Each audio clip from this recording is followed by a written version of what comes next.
What you want, when you want it, where you want it. This is The Mesh.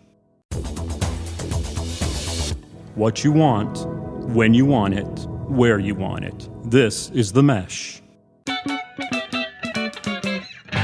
Footcandle Films. Film news and reviews from two guys who really like movies. This episode is brought to you by the Footcandle Film Society. For a schedule of upcoming screenings and membership information, visit the Society's website at www.footcandle.org.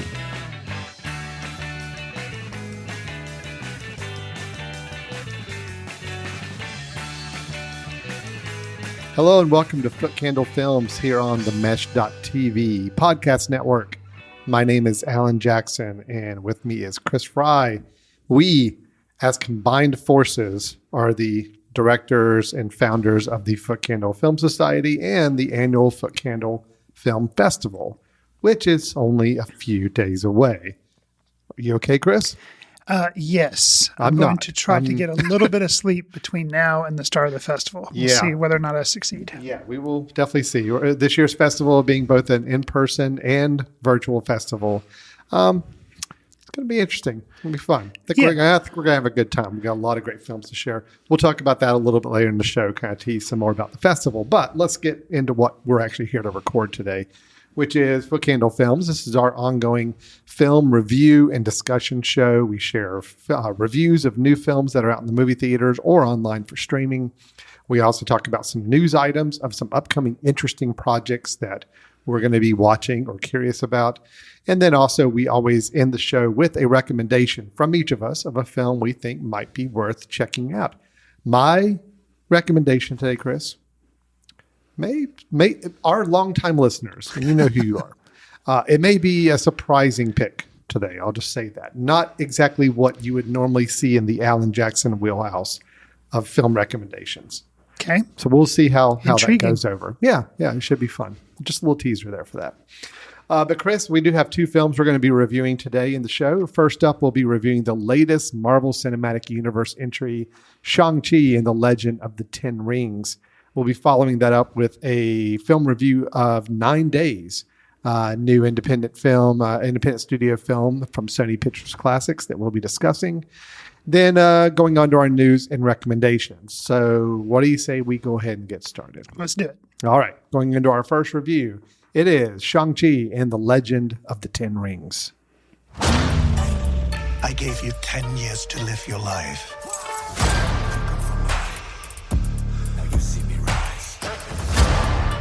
Where did that get you?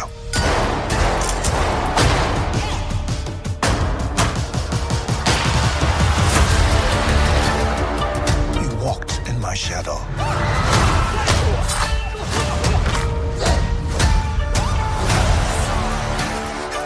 I trained you. So the most dangerous people in the world couldn't kill you. Son, it's time for you to take your place by my side. You better watch out, 'cause it's my time. With Shang-Chi and the Legend of the Ten Rings, a new hero has been introduced to the MCU. He's been around in the comic books, but he was new to the MCU. Alan, when you've discussed your thoughts prior to the film's release, you mentioned a feeling of, as Shang-Chi goes, so will the fate of the MCU, seeming to indicate it could be a bellwether for the future of the MCU and the introduction of new characters, possibly hinting at the reception of the Eternals that's coming before 2021 wraps up. Now that you've seen this entry, do you think the MCU has stabilized after its post-Avengers Endgame slight stumble with the Black Widow, or do you think they're still kind of floundering? Well, definitely, I'm not going to say floundering. And even with Black Widow, I mean, I don't think anything was really floundering with the Marvel Studios. It was concerning that Black Widow did not perform as well box office-wise, but we both liked the film. It was a good film. And I think it was a fine entry in this whole Marvel series of movies. And I'll say Shang-Chi and the Legend of the Ten Rings does not let down from that. I think it continues that same trajectory and is a good entry into the entire universe. If you're kind of keeping track of all 25 plus movies that they've made, I think it's a good mid-level to slightly upper level film in the series. Not without its concerns in general for me that it is a lot of similarity with all the other Marvel movies, which I'm the world's biggest Marvel fan in general, but Sure. I'll be the first to admit that yes, the formula and the format of these films and even some of the plot machinations are pretty similar film to film, and the way they all tend to end also is very similar. This one doesn't fall far out of that trap, unfortunately. Okay. It has the potential to. This is a film of almost two halves. I love the first half of this movie, where I felt like it was really unique. I mean, I think you incorporated a lot of the, well, we're getting away from the plot here, but the fighting style, the cinematography, the personality of the film was really great in the first half. I felt like by the second half, we had basically just photocopied other Marvel movies and said, oh yeah, this is what we're supposed to do for the last 30, 45 minutes of the movie. So let's just do that. And that's what they did. So it's good, disappointing for me to some degree, but overall it's still a good Marvel movie.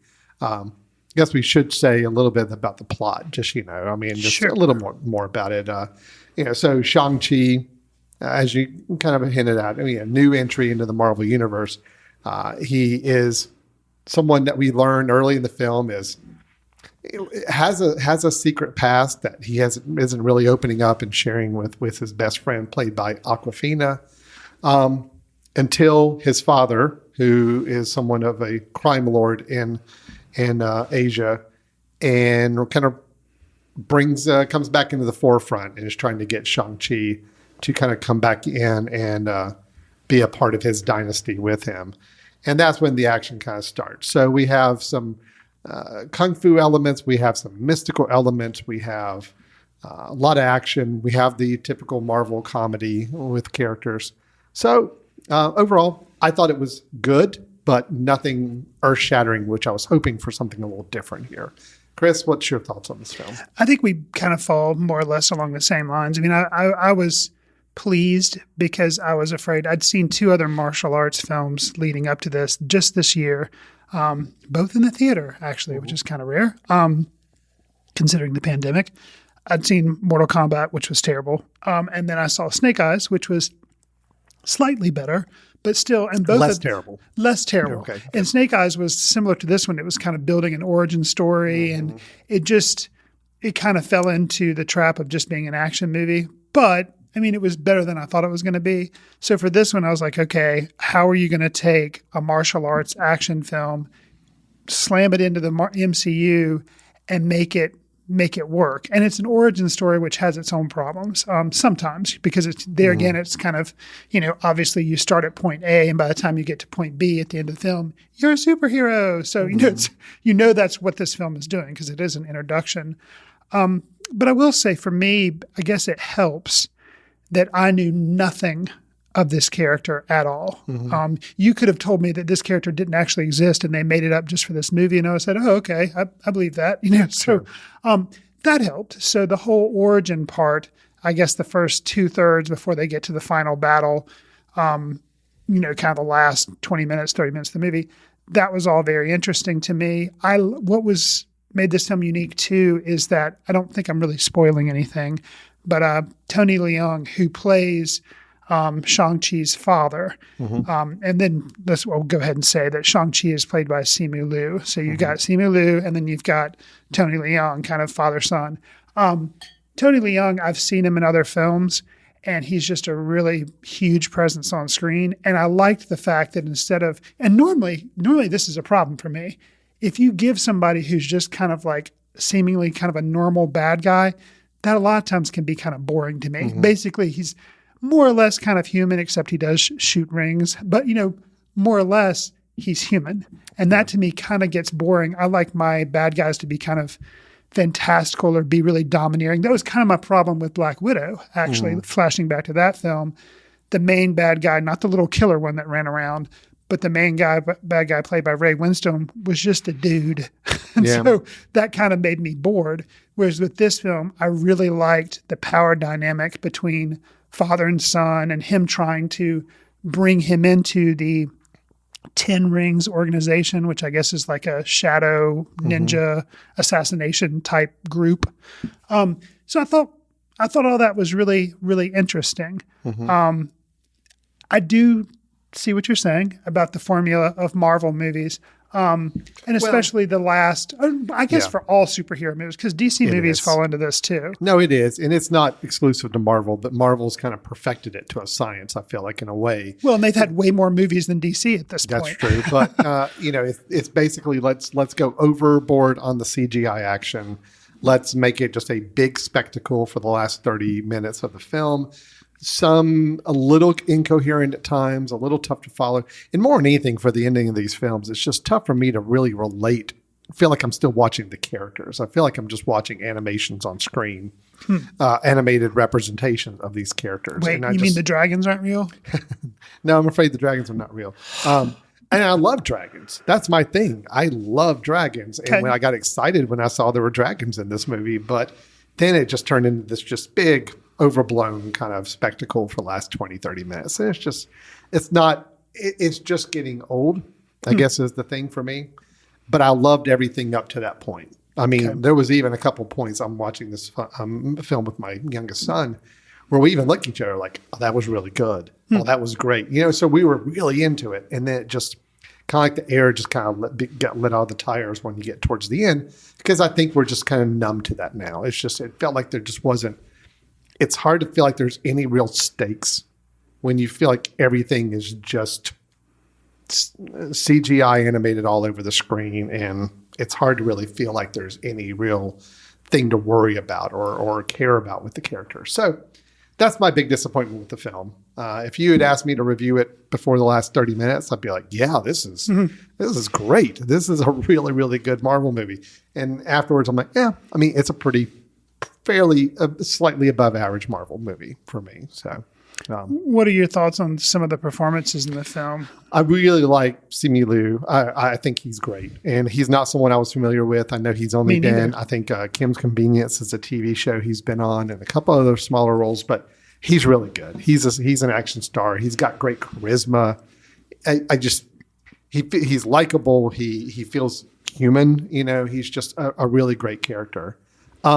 And I also echo with Tony Leung. I thought Tony Leung's great. I just think he's just such a great presence on screen, and he knows how to play this character, and it was good. So then we have the question Awkwafina. of Awkwafina. I didn't mind her. Okay. I thought she was fun. Okay. I was worried about her going in because was I. I've not been the biggest fan of her work in film up to this point. I mean, I know we talked about her in the film The Farewell. The Farewell, and I thought she was good in that. I thought she was really good in that.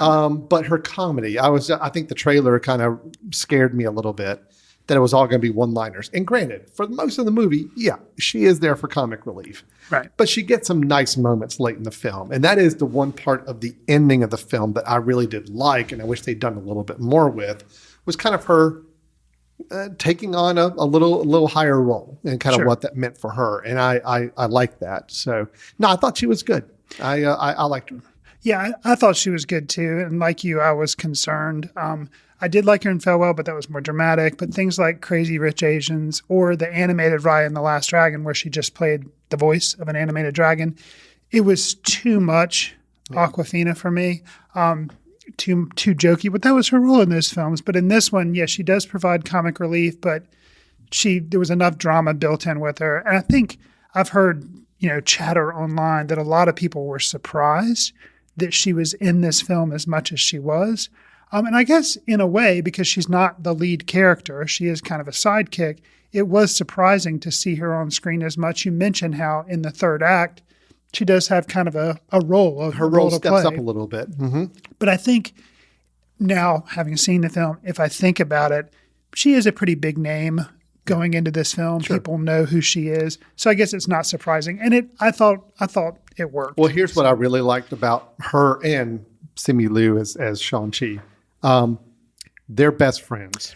Yes. Thank you for And bringing that. I actually had that in my there notes. was no romantic involvement whatsoever, which was so nice to see. And it was just great. And I really believed it. I felt like, yeah, these two are totally like just Yeah. Childhood buds. best friends, Yeah. but they are friends. They Yeah. don't have to push a And romantic any relationship. moment where you felt like, oh, here's where they're going to try to dip into romance. They didn't. And I'm Right. like, great. Thank you for showing us it's okay to have two leads in a film, a male, female, that don't have to shack up.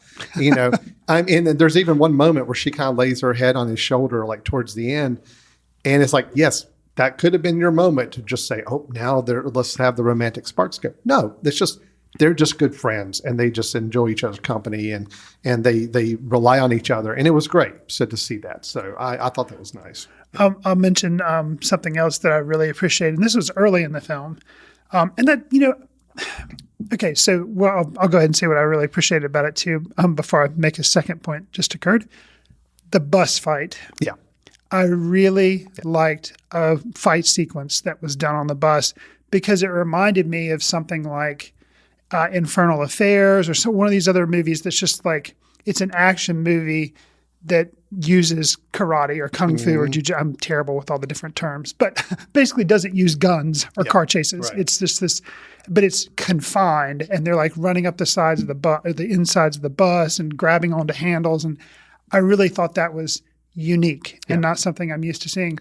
And I think it also credits you to you have Shang-Chi's character kind of like, what is happening here? What is going, like his charisma kind of really helps that fight move along. And he's kind of like in disbelief that he's having to do this. And Awkwafina there too, she is kind of like, what is happening? And just their reaction to it. Even makes as it the work. audience, I mean, the scenes leading up to this are just the two of them working at their job as valets, and then they're Right. going to visit, picking each other up, at their parents' house, and going and just hanging out or going to work. And it's like, and then all of a sudden this fight breaks out, and we're, as an audience, just like, okay, what is going on? We don't know what's going on either. And Right. that's what made it kind of fun, as we were along for the ride with those characters.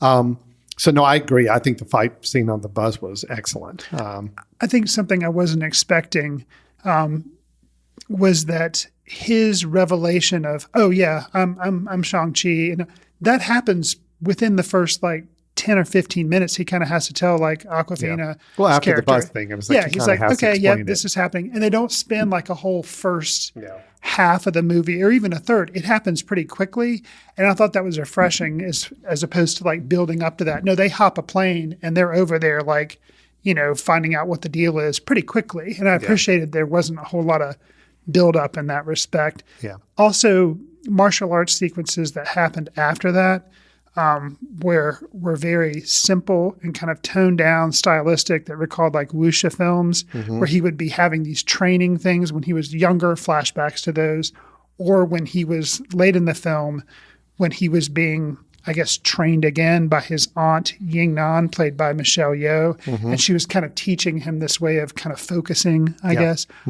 I thought those were really interesting, but they weren't so stylistically stagnant that they wouldn't interest, I feel like, modern audiences. They weren't trying to be so reverent to like the wuxia films or like the typical Well, it stylistic. was a very, of those films. let's tailor this and make it as mainstream as we can to make it palatable to a larger audience. Yeah. And I think it worked. It was yeah, fine. I thought so. Yeah, it was good.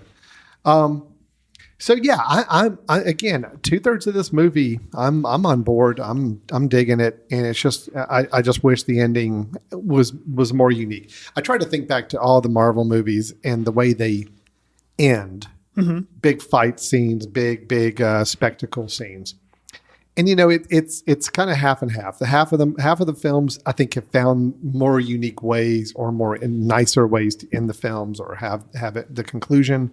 And then the other half kind of fall in the same trap. And I mean, you're right. The DC movies are the same way. Any superhero movie kind of falls in this trap.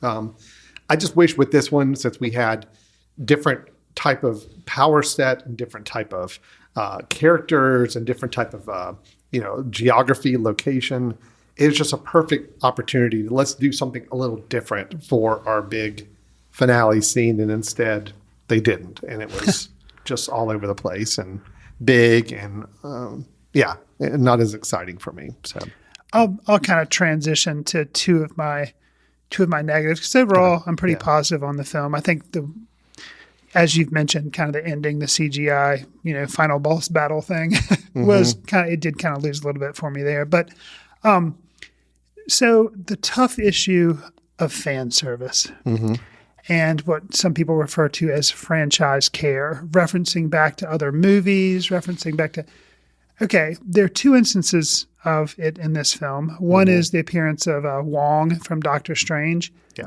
That I was okay with because it wasn't a lot of it. So, that I was like, okay, that's cool. They're referencing things, fine. Then there was another one that I started off being cool with, and I don't want to ruin stuff for people who haven't seen this film, but I'll just say Ben Kingsley appears as a caretaker to a faceless pillow pet. But Ben Kingsley's character, basically, Ben Kingsley's in this film, and he references another film in the canon of the MCU. I'm not quite sure how that's not a spoiler, but you're saying the spoiler side of it. But anyway, that's fine. Well, I mean, it's out there, right? But I mean, it's out there. Yeah. But that was fine at first, and I actually thought it was pretty inventive of how they used Ben Kingsley in the film. But then I felt like that should have kind of faded into the background. And instead it was more screen time than I thought it should have had. They had to bring him in to some degree because he technically was supposed to, the way this ties in with, if you recall, Iron Man 3, the villain was supposed to be a guy named the Mandarin who's supposed to have control of the 10 rings. Turned out that was kind of a myth set up with Ben Kingsley character playing the Mandarin, but it was just a stage actor just playing it. So, and even Ken Leone Tony Leone kind of talks about that at one point. He's like, yeah, you Americans have called me all these different names, and even like an orange, you've called me the Mandarin. Kind of joking about it. And it turns out, he's the real deal. Right. So you kind of had to bridge that a little bit. Yeah, I didn't mind it. I mean, I thought he was fine. I didn't think he was overdone in it. Yeah, it was fine. And you had that, it is fan service. It is tying it in with a little bit with the larger saga.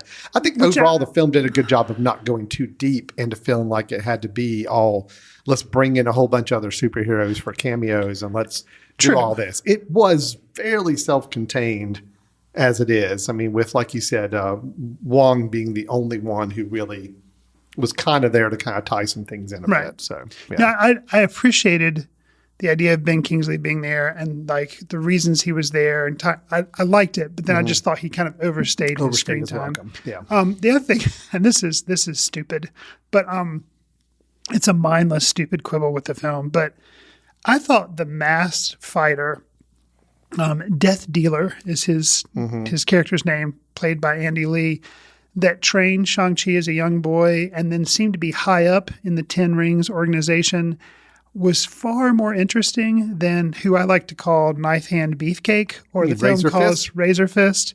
I thought Death Dealer was much more like interesting and enigmatic because you never really see his face. You see it's either a mask or makeup, but it's this very interesting character, and you can tell this person's like a really good fighter or whatever. The way I thought Death Dealer deserved better than the hand he was dealt in the movie's finale. Sorry for the pun there. But I would have liked to see more of him because he was a cool looking character and a little interesting and unique mystery there. But you got to have Razor Fist as kind of the balance. Razor Fist is kind of the brute. He's the big brute guy that you got to have. And then Death Dealer's your more mysterious, It kind of gave me a feeling of a little bit, not to this extreme, but Darth Maul in Phantom Menace, and you're like, such a cool character, and you're like, sorry, spoilers, and he's gone. So for this one, it was kind of like, you see Death Dealer, he pops back up when they challenge Shang-Chi and the dad's there and they have all this stuff, and you can tell he's like, he's a badass, and then poof. So I was kind of surprised by that, but so overall, I mean, I think we're both kind of agreeing the movie's good. We like it. It wasn't the stumble that I thought it might have been. We do have to kind of mention, I think it's important to mention the fact that, the director of the film, Destin Daniel Cretton, again, Marvel picking these directors that never have done an action movie of this caliber before and throwing them into this. This is the guy known for Short Term 12, a film I love. great film, yeah. Great film. He did Just Mercy, which was with Michael B. Jordan. Michael B. Jordan, and The Glass Castle, one he did also with Brie Larson a few years ago. So I mean, these are not big, heavy CGI blockbuster films. No. But they keep picking these directors, and they seem to gel in pretty well. Again, I think he was able to add some personality to the film and add some human elements to the characters that makes us like them and connect with them a little bit more. Because that definitely was the case for Short Term 12. I felt like I just loved the ways he portrayed the characters in that film. Sure. So that's good. I like that. I like the fact they're not just picking out and saying, oh, let's just get the same guy who did all the Resident Evil movies or all the whatever big action movies and just piling them in. They're getting some creative guys to try some things and try some new things, which I think is good. So no, this I was the one who said, Shang-Chi I think will be the harbinger of where Marvel goes. The fact is, Shang-Chi's doing really well in the box office. It did really well critically with critics, with us, and people seem to really like it. So that's a good sign. That means I think, even if Eternals is really out in left field and just does not connect with the audience, I don't think Marvel's going to all of a sudden drop off the cliff performance-wise. Sure. I think there's enough energy going in that I kind of feel like people are going to say, oh, let's go check out the Eternals. I'm curious about it. Okay, maybe that wasn't my cup of tea, but that's okay because the next Spider-Man movie is coming out in another month or whatever. So, and that's sure. fine. So Shang-Chi's continuing the trend, and I think it was a good entry. Yeah, I would agree. I'm curious to see how Eternals does. I know it will look great because Chloe's out. And I think it'll be interesting just how Marvel is it going to be? Is it really the big question? Sure. For better or for worse, I don't know. All right, well, that is Shang-Chi and the Legend of the Ten Rings, playing in theaters only right now, available for you to go out and see if you choose to. Unfortunately, not really a way to see it online yet, but I do think it's going to be a little more fast-tracked to go to like a online service a little sooner than you might have seen in the past. But as of right now, it is just theaters only. Chris, let's go ahead and move on to our second review, which is the film 9 Days. You are being considered for the amazing opportunity of life.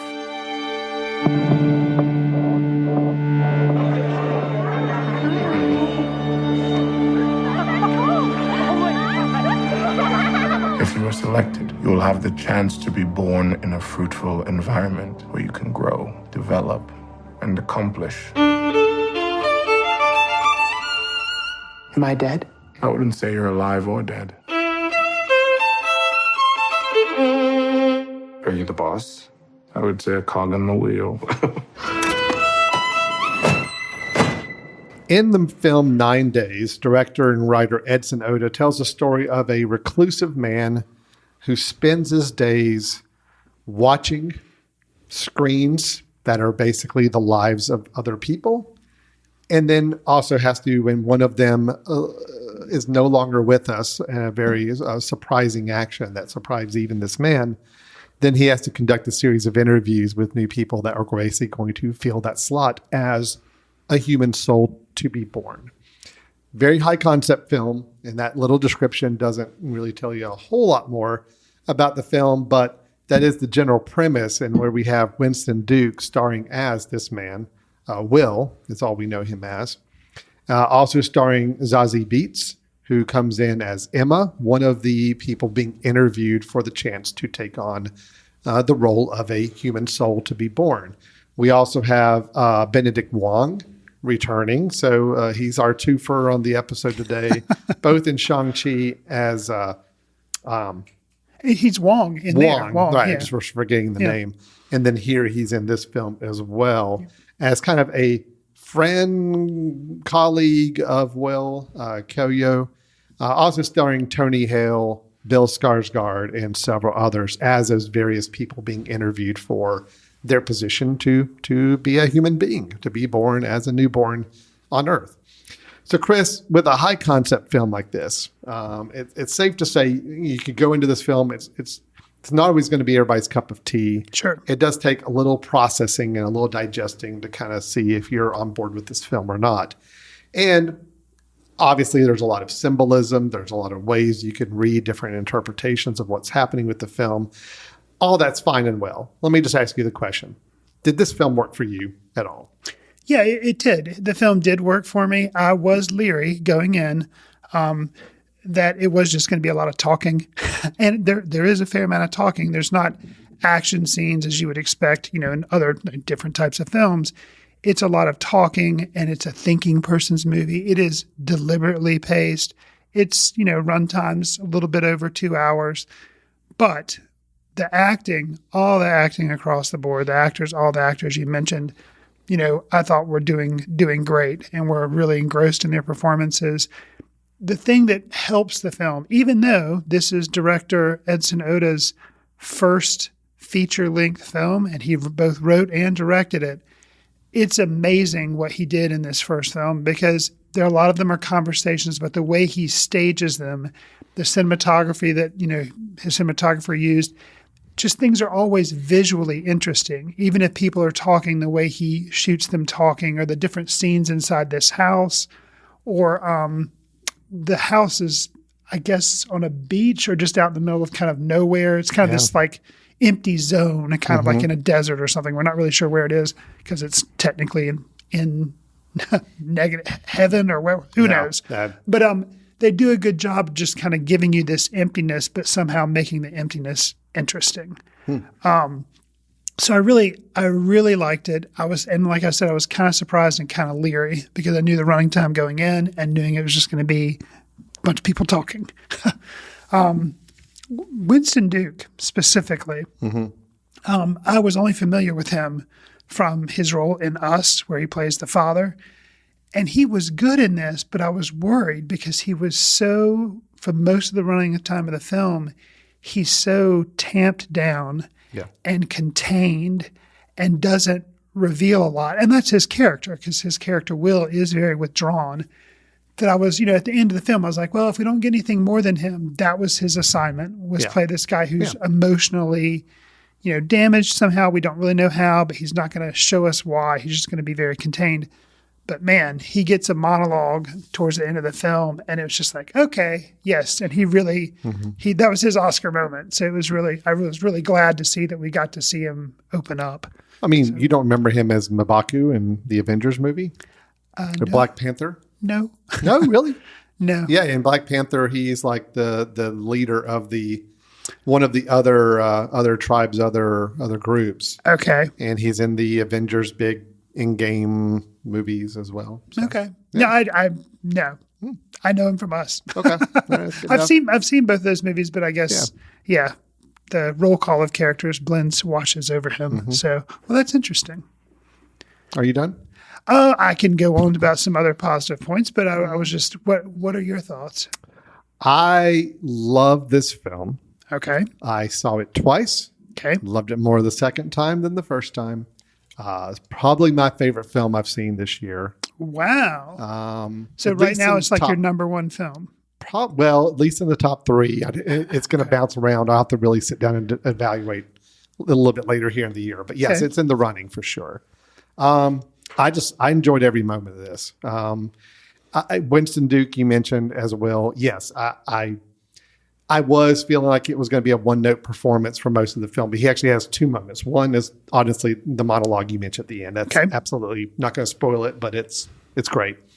But there's another moment where he kind of has a little bit of a breakdown at just realizing that he felt like he failed this one individual that had passed away, and he's confiding in Kyo, and it was just, you started to see the cracks show, and he did a great job of still trying to hold the facade, but yet cracking just enough to let Kyo know, yeah, this is really affecting me, and I'm really, really upset about this.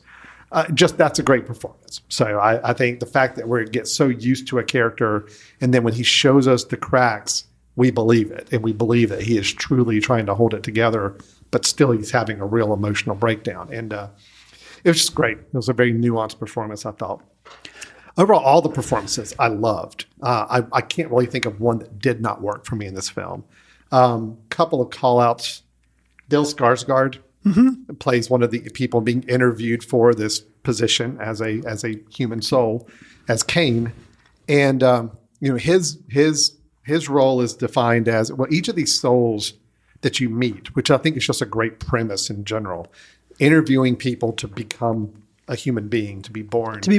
Each soul he meets, we get to meet, is somewhat defined by one particular type of characteristic. They're not of one-note characters, but you can see that they're driven by one type of. We get to see what all different walks of life people are made up of.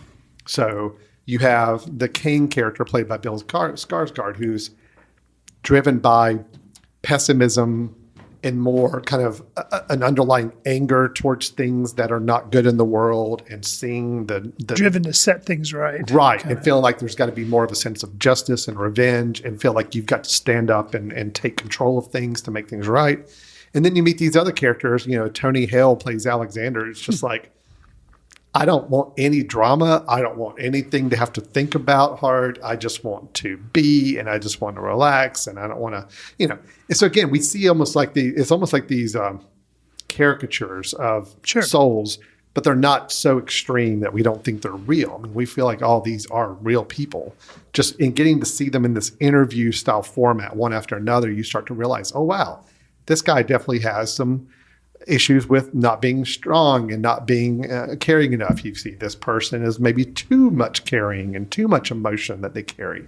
And it was really interesting, just the whole format. I love the concept so much that even if the film had some moments that didn't exactly work for me every moment of the time, the concept alone, the overall arching story behind it kept me engaged all the way through, and paid off for me at the end. So yeah, I think a high concept is one thing, but a high concept, even for a first-time writer-director, that is so thoroughly thought out. I mean, the fact that some of the visuals, it's this 80s technology with VCR tapes and VCRs and big boxy TVs, not flat screens. And somehow it just shows you kind of how well thought out everything was. Like, tiny details were really specifically planned. Even in the editing of the film, Winston Duke's character Will goes through these like interview processes with each one of the people trying to make it all the way to the end of these 9 days. And the way they edit it is such that it is repetitive, but it's repetitive in an artistic way, and it never gets boring. Oh, no. And I appreciate that, because, it could very well be, okay, let's do the interview for this person. You go all the way through that 7 minutes, and you do another 7-minute interview. And they really seemingly kept us on our feet by trying to, mix that up. And I appreciated that. So. I have, since seeing the film, I've read some other thoughts on the film that people have shared. And I see that out in the community. I mean, there's people who really hold it in high regard, and there's some people who kind of label it as a little more on the pretentious side, and just didn't really have as much to say, but was trying to feel like it had something important to say. I can understand that argument a little bit, because, if I wanted to go into this film trying to find a really profound message, I don't know if it really gives you that true message that some people may be looking for at the end of the film. I'm more enthralled by the journey. I'm more enthralled by the overall concept and story. And even if it doesn't leave me with some aspirational message or convey any kind of sentiment like that, I'm okay with it, because again, I enjoyed the entire exploration. I enjoyed all the characters. I wanted to spend more time with all of them. Sure. And I love the concept. So all that together makes it work. And plus, the director, like you already said, was really, really great in composing this film with, even controlling some of the editing of it. So it all worked. I mean, I can understand people saying that they felt like it was just artsy for art's sake. And I don't feel like it was that at all. Maybe, what's the message of the film? I don't know. I don't really, I wasn't coming out of it trying to say what's the overall message. Sure. It was more of I love this concept, and I love the characters that they put in it. So. Well, and I think it's all a factor, as all movies are, if something works for you. And this, I will not deny, this is kind of a pretentious premise, high concept, but it worked for me. It worked for me. Yeah, same here. I mean, yeah, you're talking about a pre-birth, someone interviewing souls and deciding which soul gets to be born and take their place on Earth. And, Right. when someone leaves this Earth, someone else has to kind of fill their place. I mean, yeah, there's some really big high concepts that, somebody could absolutely come away with it and say, it's just, it's way too high-minded and pretentious. But again, I think, and it could have been, you absolutely could have made this film as really syrupy and just over the top pretentious. Sure. And they didn't. I mean, I felt like this was a very grounded film. And there's still some question marks for me in some parts, and that's good. I like coming away with it, not knowing exactly how everything worked. Well, and the more I think about it, the more I like it. The more I talk about it with others that have seen it, the more I appreciate that even more. So, at the beginning of this conversation, I would say that it probably wasn't in my top 10 for the year, but after the end now, I think it's look at creeping up what's there. happening I here, know. so. The more I think about it, Do you have the any more I respect negatives? it. Do I have any negatives? I don't think so. If they were, they would be something like maybe some questions or something that I had. Yeah, questions. Things weren't clear. But I think I kind of like living in the ambiguity because do I don't too. think it's an ambiguity that comes about because of lazy writing or lazy production of the film. I think it's well intended. It's supposed to be a thought provoking film. Sure. I feel like, And and it did that. And it is a parable, I think, in a way. It's like a fairy tale. It's like a parable. It's everything is meant to represent other things, and so there's you kind of give it some leeway with that because I mean it's. If you sit there and try to think through the mechanics and how exactly this works and why it would, that's not the point of the film. No. The point of the film is let's talk about the grander scope of how we as human beings choose to exist on this earth. And I don't know. Now I'm sounding very pretentious. So that's not the point. Well, overall, it was a great film. So I that's want to all I'm call gonna out say. one last thing before we close out because it was some of my favorite parts of the film. Unfortunately, as you kind of indicate, there are a certain number of souls that are being interviewed and they don't all make it because only one person or one soul can make it all the way to the end. When their time has come and they're told, hey, sorry, you're not going to make it, they basically are then going to go into oblivion. Okay. But before that happens, Will Duke's character, or Will, played by Winston Duke, he gives them, I forget something like he gives them a moment or an experience moment. I can't remember what the term They've is in been the watching film. these screens of other living people from their Right. point of view, and that's been their experiences. And he lets them say, hey, on your way out, pick one moment that really meant something for you, and I will do my best to recreate it. Yeah. And so he creates things like, recreates like a surf at the beach or a bike ride. And it's done in a very, what is that dude's name? Eternal Sunshine. Michel Gondry. Yeah. It's done kind of in a very Michel Gondry type way. And it's just really creative. It works cinematically. The imagery is just awesome. And so those were some of my favorite moments of the film. The rest of the film's good, but then that kind of wakes you up and you kind of enjoy. And the fact of we got to see it on the big screen and seeing those moments done on a big screen, it's just some cinema Well, and magic. it's another moment. Those moments, you're right. Those are my favorite of the film as well. And also, it's a moment where Winston Duke, without any words, you see him, even though we've known him as this very kind of straight, uptight character with a lot of resentment, a lot of pent up emotions. He gets to let a little bit out and just enough to show that caring side, and it really worked for those moments. So I'm with you. Those are my favorite moments of the film. Absolutely. All right. Well, that is 9 Days. Sounds like we're both very positive on it and highly regarded and highly recommended from us. I don't know where you can see it right now. That's a little bit of a question. It's been playing at some independent art house cinemas. I would imagine it's going to be available online fairly soon, just because I don't think it did not definitely not get a wide release at all. So it's just not going to have a very long theatrical run, unfortunately. But that does mean the good side is it means it's going to be online a little sooner and we get a chance to catch up with it again. So looking forward to that.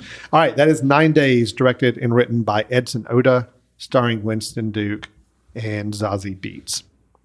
All right, Chris, let's take a quick little break because we've got some movie news to cover and we've got our recommendations of the episode to share as well. So we're going to take a quick little break. When we come back, we'll do those things. Stay tuned. You're listening to Foot Candle Films here on themesh.tv. We'll be right back. This podcast is sponsored by Jackson Creative, a custom communication agency located in downtown Hickory, North Carolina, specializing in online content creation. To learn more, visit thejacksoncreative.com. Jackson Creative, we tell your story. Welcome back to Foot Candle Films here on the Mesh.tv podcast network. Before we get into our news items, where we talk about some interesting upcoming projects or announcements about new films, let's remind everybody about the Foot Candle Film Festival coming up here, September 22nd through the 26th. Yes, you heard that right. That's like within days. We are going to be showing over 35 films over the course of a 5-day period, along with a couple of other special events throughout the weekend. Films will be shown here in beautiful downtown Hickory at our Hickory Community Theater, but we're also putting all of the competition films online for you to view virtually with our online cinema the day after we show them in person. So we are expecting a nice kind of hybrid audience on this. Unfortunately, the pandemic numbers are still not to the point where we're expecting a lot of people in person. But that means that we'll have a lot of space within our theater and everybody can space out and have their room. But we also add that comfort of watching the films online as well. So, Chris, anything more we need to tell people about the festival? I will say something else to consider is whether you watch it online or do come in person. One of the, it is a downside that we don't have a lot of filmmakers able to travel here for the festival. We do have some, but the ones that haven't been able to make it for the feature films, we've been able to contact them and do Q&As. So we'll screen those directly after the film rolls in the theater. And then if you watch it online, it'll roll right into that Q&A afterwards. So you're not going to get to meet some of these directors face to face, but you'll get to, hear them talk about what inspired them to do the film. So that is kind of a silver lining. If we're trying to find out something we can say about a silver lining about some of the pandemic mess we've been living through, but that is a kind of a highlight. Some will be in person, but the ones that aren't, we've been able to get Q&As with. So that's something that'll be pretty cool and add that festival atmosphere.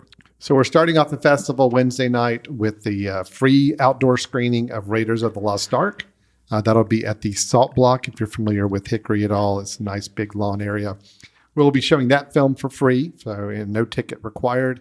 Then the following night, we have our screenwriters competition in partnership with the Lenoir University Visiting Writers Series. We'll be announcing and hearing from 2 winners of our screenwriting competition that's been going on the last several months. Then we roll into Friday, Saturday, Sunday, films all day, all 3 days, feature-length films, and then blocks of short films all throughout the weekend, wrapping up with our awards event and a premiere of a new short film that was filmed right here in Hickory on Sunday evening at 7 o'clock. So it should be a really fun weekend. We're really looking forward to it. And I hope you'll come join us. FootCandleFilmFestival.com is where you can still go to get information, schedule, and if you want to buy online tickets, you can, or even just come in person. There will be space. I think Alan noted this, but I'll just give a little heads up. Of course, anybody can come in person. If you do go online, it is limited to North Carolina only. So unfortunately, you can't watch it anywhere in North Carolina, but it is geolocated, so you can just screen things online if you're in North Carolina. Very good point. Yeah, I forgot to mention that. But yeah, it's important just to keep everything under control and make sure the films kind of get their limited viewing here in the area. So. Right. Okay, that's the Foot Candle Film Festival. Hope to see you online or in person later this month. All right, Chris, let's talk about a couple of news items, a couple of movie projects that we're following or maybe have some interest in. I think you were going to start us off. Yes. What do you got for us today? So, Alan, did you catch the 2018 reboot of the Predator franchise simply called The Predator? I did not. Is that the Shane Black one? It is. Yeah. You and lots of other people also did not catch it. And those that did weren't that high on it. There was also a film before that one called Predators. I believe so. Yes. Didn't see that one either. No, other than I saw the first 2 Predator films, I did and then I've kind of fallen off the boat with those. Well, that did not discourage Hollywood from saying, you know what, we're gonna give it another try. All right. Oddly enough, this film supposedly has already wrapped filming. So it is already done. Okay. It is going to be called Skulls. What? Yep. The film's going to be called Skulls. And the director is Dan Trachtenberg of 10 Cloverfield Lane. Right. Yes, I did hear about this. So it is done. He and the cast, now that the filming's wrapped, he's announced some of the cast. I am not familiar with any of these people, but maybe you are. I'll read their names. Sure. Amber Mid-Thunder, which is an awesome name. Amber Mid-Thunder of Legion, the show Legion. Not familiar with her. Dakota Beavers, Dane DeLaguero, which I guess maybe that is somebody who has played one of the predators in the past, because they kind of indicate in the article I was reading that they assume he will be playing one of the extraterrestrial, hunters. So known as predators. So it's interesting. They said that Amber Mid-Thunder is apparently playing the primary protagonist. But beyond that, the only thing that's really been revealed, even though the film's done, the only thing that's been revealed about it is that it looks to be that this will actually take place during the first time the predators visit Earth. Mm-hmm. Okay? So if that's the case, this will actually be pre-Arnold Schwarzenegger. Mm-hmm. So, if that one film supposedly, it was released in 1987, in theory took place in the late 80s, this would mean maybe it's going back to like late 70s or so. Right. Interesting that they're doing that. But I'm curious. Dan Trachtenberg, who did 10 Cloverfield Lane, he's done some Black Mirror episodes. I kind of think he's able to handle this in a really unique way, hopefully. Hope so. So I am curious. And just the mid-fact that the title is just Skulls, I think is really unique, which if you think about it, the Predator franchise, that's one of these things these hunters do is they have like a museum of skulls that they all kind of hold up. So I don't know. I am definitely curious. Having seen the 2018 film that was just not good, I'm interested to see if he can try to resurrect this franchise at all. Sure. I mean, I Sure. I liked 10 Cloverfield Lane a lot. Mm-hmm. Dan Trachtenberg, I know used to watch. He was a co-host on a online video show that talked about films and video games and others many years ago. Sure. So it's someone I feel like we've known or kind of had or at least seen contextually for so long that it's really you kind of want to see him succeed with a film like this. I like the fact that there's a lot of lesser known actors, so they're not really banking on this being a big star vehicle for anybody. This is truly, hopefully, is going to be a good story and put the budget behind the production and not into the bunch of movie stars. Well, I'm kind of really curious too because he did 10 Cloverfield Lane, which I think was well received. Mm-hmm. And it's been a while. I mean, he's done some other things, like I was mentioning Black Mirror, episodes of Black Mirror, but it's been, and I think also that show that you like, the superhero show, The Boys. The Boys. Yeah. He did a little bit of that. Or two of that, I think. So, but it's been a while between feature films, so it gives me a little hope that he's not just running into something like, okay, let's do this. It's like, he's got some ideas. He's got a love for the franchise, or at least a love for the IP. So that's going to help, I think, if anything else. You want somebody to be helming a project like this that really has a passion and love for the source material. I believe he does. I think he's a child of the 80s. He's kind of our age. Sure. Kind of grew up on this stuff. Hopefully that's going to resonate well with it. So we'll see. I mean, I'm curious, but I was also curious when I heard Shane Black was doing a Predator film. As was I. Then I heard the initial feedback on it was really, really bad. I'm like, okay, well, that didn't work out. So interesting.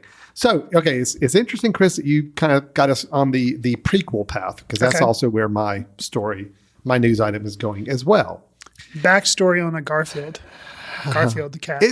Close. Okay. Well, not that close, but I don't know if we even talked about that this film was even a potential, because it really kind of came out of nowhere for me. But the more I'm thinking about it, maybe we did mention this as being something that was being considered a while back. But Willy Wonka and the Chocolate Factory, which has also spawned Charlie and the Chocolate Factory, which was the Tim Burton version, based on a little more strictly based on the source material from the the original book, the Roald Dahl book. Sure. Obviously, Willy Wonka and the Chocolate Factory, the Gene Wilder version, is the one that everybody knows a lot more and is a lot more beloved. Sure. So, do we need a prequel about Willy Wonka? I mean, probably not, but Yeah. it's some of those things, and a lot of people don't. It falls into that camp of love it, hate it, kind of like Cruella came out. I liked Cruella. Maleficent. I mean, those are villains, but it's that whole type thing. You take something that's well established. If the writing's really good and they come up with some clever backstory, I can be all about it. So a lot of it depends on who the writer director, who's going to play Willy Wonka. I mean, Well, the director and writers are the ones responsible for the Paddington films. oh, okay, Paddington and Paddington 2. So the writer, Simon Farnaby, and the director, Paul King. okay. They did both the 2 Paddington movies.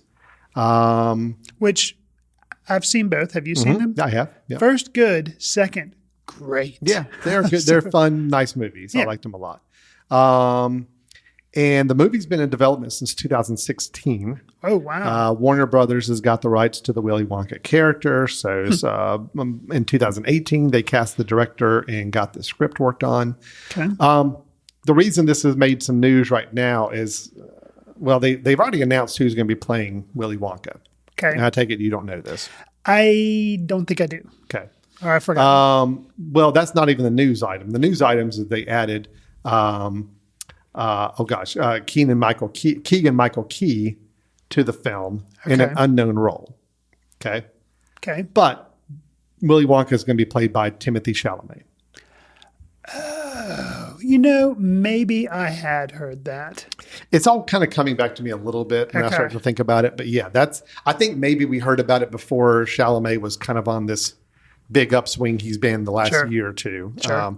With Dune coming out, with the French Dispatch coming out, with what's some other Chalamet joints I'm forgetting right now. So he's got He was in Lady Bird a little bit, but that was a while ago. Yeah, but that was still kind of when he was Yeah. starting to hit the stride. Yeah, Lady Bird and Call Me by Your Name were both Yeah. his introductory type films. So he's got some big movies coming out in the next few months here, and I'm sure that's driving interest in him. So maybe it was something we heard about it a year or two ago. Didn't really think much about it. Now he's obviously getting to be a bigger name, and it's kind Sure. of working out. So Timothy Chalamet as Willy Wonka before the whole Chocolate Factory situation. Right. And the movie right now is just being called Wonka. Okay. That's the understanding is, I yes, it's going to don't- be Wonka. See, the thing is, this could be, who knows, but this could be the role that really makes me impressed. I think Chalamet's fine. I don't really feel one way or the other about him as an actor. Oh, was he in Little Women? Or no? Yeah. He Okay, was. yeah, he was. Yeah, that's right. He was and he was good in that. But I just don't really have one thing or the other about how he's acting or something. But in Wonka, because I don't foresee him being like this whimsical figure, kind of like a Gene Wilder, because that's who I think of, Gene Wilder. So he could really wow me with this role. If so I am curious. Yeah. Okay. Well, that curiosity is good. We'll see if it pays off. Do they have a release date on it? Probably 2022. I'm assuming. Yeah, they don't have a really release date. Gotcha. Oh, no, I'm sorry. 2023. Oh, okay. March 2023. So it's Gotcha. really hasn't even started production yet. So it's got Right. it's got a ways to go. Okay. Something to keep our eye on for sure. Sure. All right. So a couple of interesting prequel projects, Predator and Willy Wonka, 2 franchises that be interesting to see if prequels pay off or not. Okay, Chris, that wraps up our news section. That's all we wanted to cover on some news today. Let's move to recommendations because I'm just super excited to talk about my recommendation. Okay. This is where Chris and I both give a recommendation of a film that we recently caught up with or had a chance to see or revisit and we think is worth recommending to you, our faithful and beloved audience that have made it to the end of this episode. The reward is our recommendations for the week. So, Chris, Yes. why don't you start first and tell us what recommendation you have right now? So I'm going to recommend a film that probably would have been released more in theaters, but good old pandemic happened. It's a 2020 film. It made the festival circuit, but then, like I said, it didn't really get a wide release. You can catch it now on Amazon, I believe, or Netflix also has it. It's called The Paper Tigers, and it's by director Quoc Bao Tran, and it is, this is kind of tying in with Shang-Chi a little bit. 3 kung fu prodigies have now grown up into like middle-aged, washed-up men, and only one still kind of does karate, but their master, who taught them, their sensei, taught them their karate, is murdered. And now they must juggle their dead-end jobs, their duties as deadbeat dads, and old grudges with different people to come back together and avenge his death. So it's kind of like a washed-up has-been. I have not watched the Cobra Kai series, so I don't know like what that's doing. But this is kind of like, if you can imagine, getting 3 deadbeats who all come together and like try to, and it's funny. It does have a lot of humor in it, but it does also have a good bit of like, hand-to-hand kung fu fighting. It is a low-budget indie film, so the fact that they were able to pull off what they pull off, I thought was pretty cool. Something that I was not, and the leads, all of the leads in the film are good. Mm-hmm.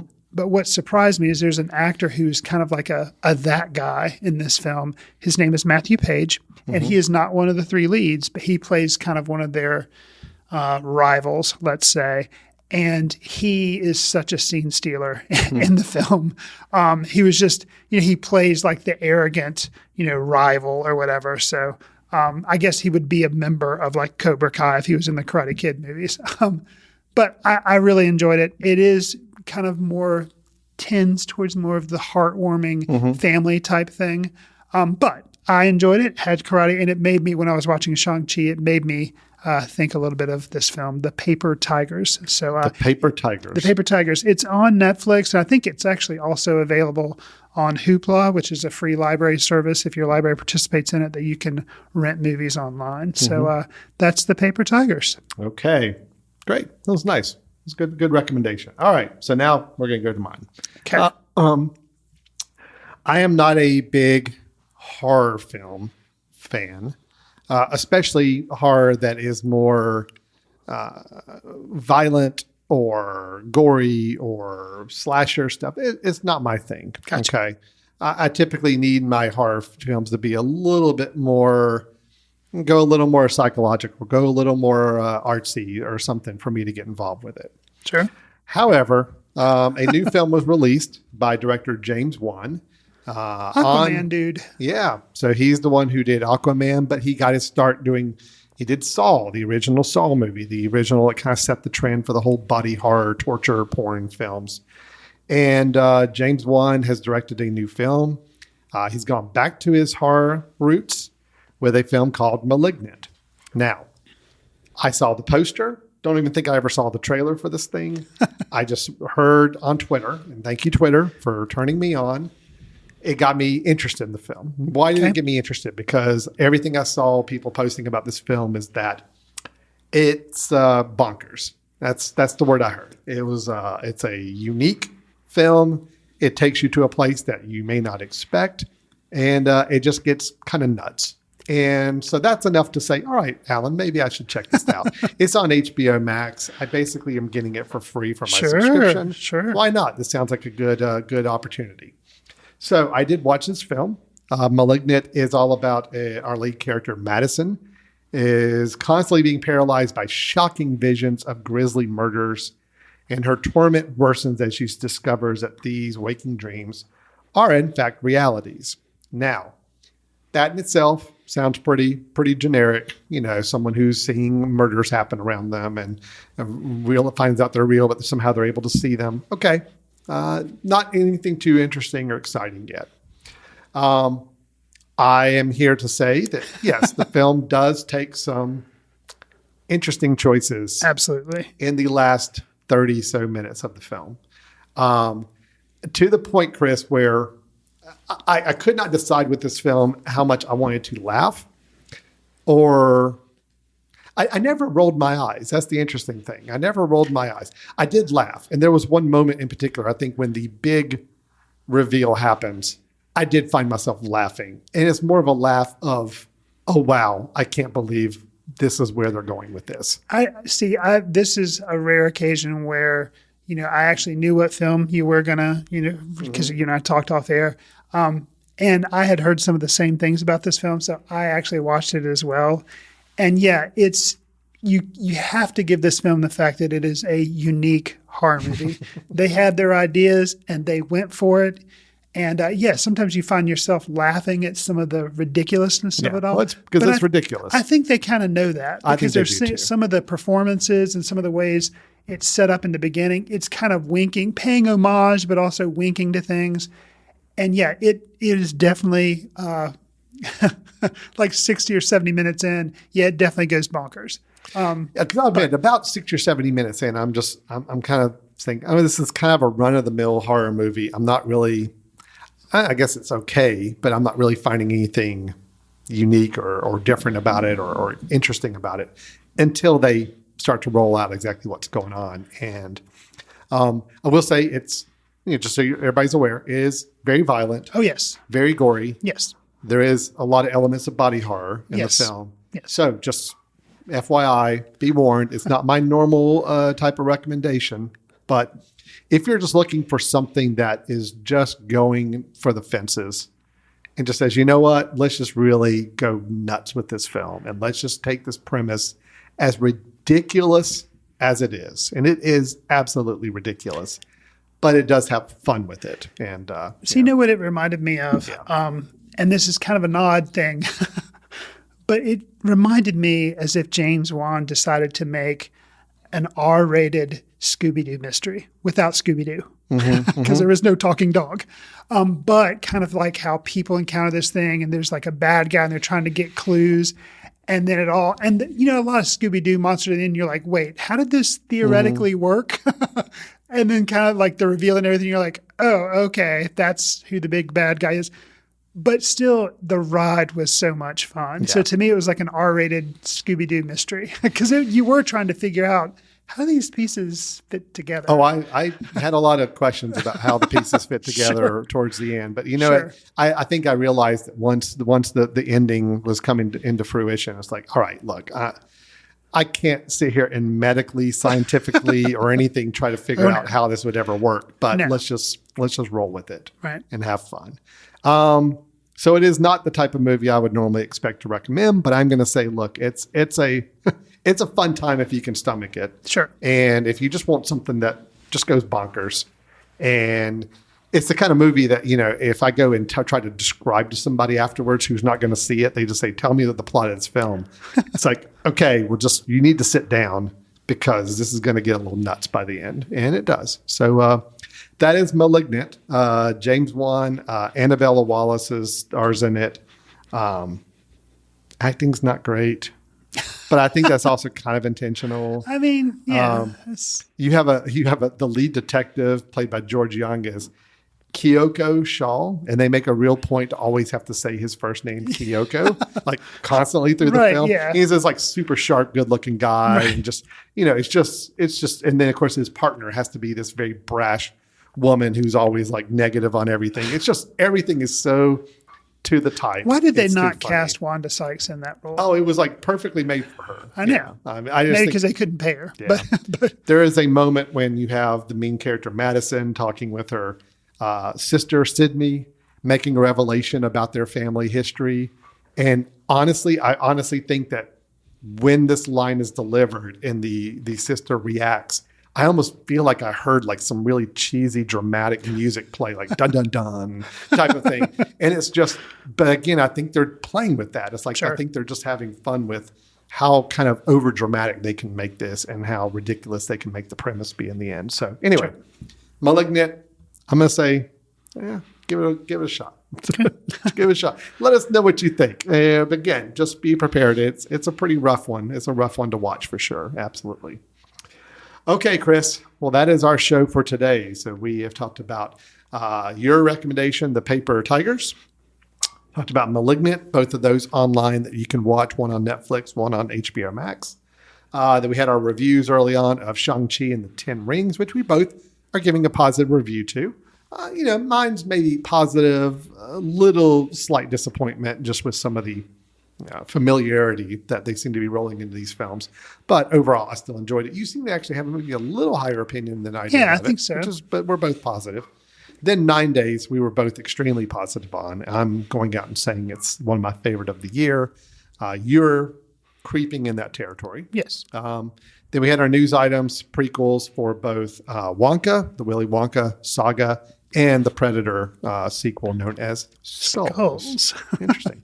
So that's our show wrapping up. Chris, if anybody has any thoughts, questions, feedback for us, how can they contact us? You can send us an email to info@footcandle.org.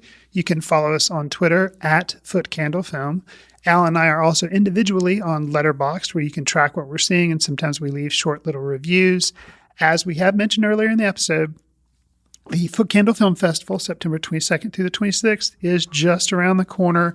More information about the festival can be found at footcandlefilmfestival.com. All right. One little thing. Sure, go ahead. All of our listeners, we thank you for listening. Consider giving us a star rating or write a review. Share with other people to spread the word. In iTunes, we're there. We're also in iHeartRadio, Stitcher, Spotify, and Pocket Cast. We appreciate you listening. Spread the word. All right. That is going to wrap it up for today. Thanks, everybody, for listening. We will look forward to talking to everybody next time. Take care. See you in the ticket line. Watch films in the company of like-minded people in the dark. Watch films in the underground. We won't let anyone know where you are.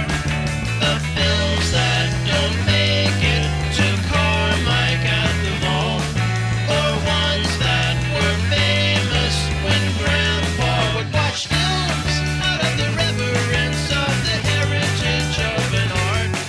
Watch films through the courtesy of Foot Candle Film Society. Special thanks to Carpal Tuller for the show theme music. For more about Carpal Tuller, visit www.carpaltuller.com. You've been listening to The Mesh, an online media network of shows and programs ranging from business to arts, sports to entertainment, music to community. All programs are available on the website as well as through iTunes and YouTube. Check us out online at themesh.tv. Discover other network shows and give us feedback on what you just heard.